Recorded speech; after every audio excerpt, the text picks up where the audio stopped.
अय्यूब 2:7-8। 7 तब शैतान यहोवा के सामने से निकला और अय्यूब को पाँव के तलवे से ले सिर की चोटी तक बड़े बड़े फोड़ों से पीड़ित किया। 8 तब अय्यूब खुजलाने के लिए एक ठीकरा लेकर राख पर बैठ गया। देखिए यीशु प्रभु ने कैसे एक बहन को चंगा किया। दुख पे दुख छाए हुए थे।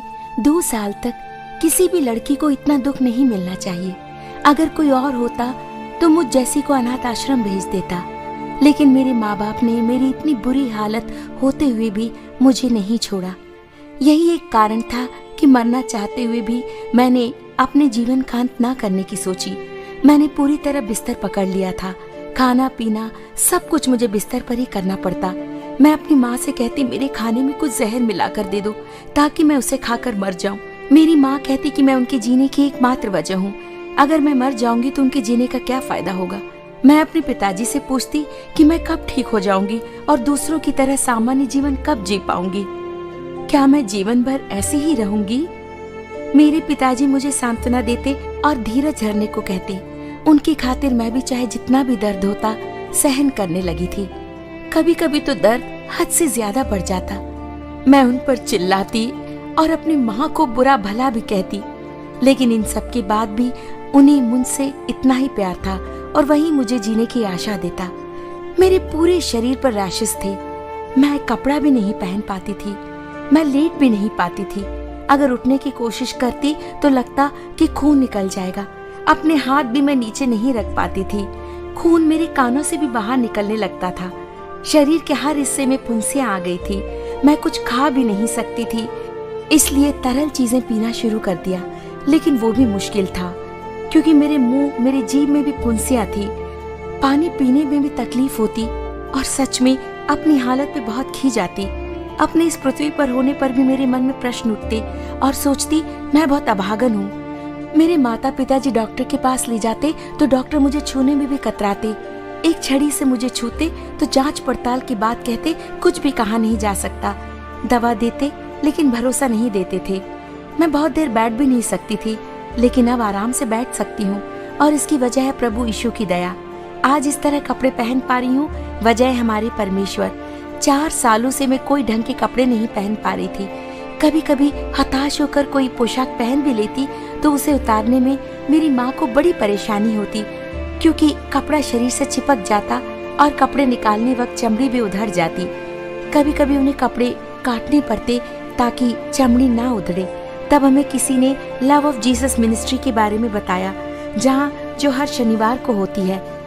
दूसरे दिन सुबह मुझे उठाकर मेरे माँ पिताजी मुझे गिरजाघर ले गए। भीड़ को देखकर मैं डर गई। उतनी भीड़ में मुझे बड़ा अजीब सा महसूस हो रहा था। लोग मेरे पास भी नहीं बैठते थे क्योंकि बदबू बहुत थी। मैंने अपने पिताजी से कहा कि मुझे वहां से ले जाएं, लेकिन उसी समय अंकल जवाहर सैमुअल जी का प्रचार सुना।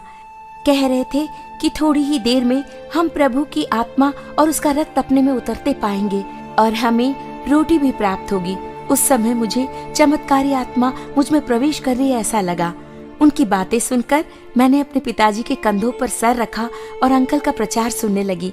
सभा की समाप्ति के बाद मेरे माँ पिताजी अंकल सैमुअल जी के पास गए और अपने दुखों के बारे में उन्हें बताया।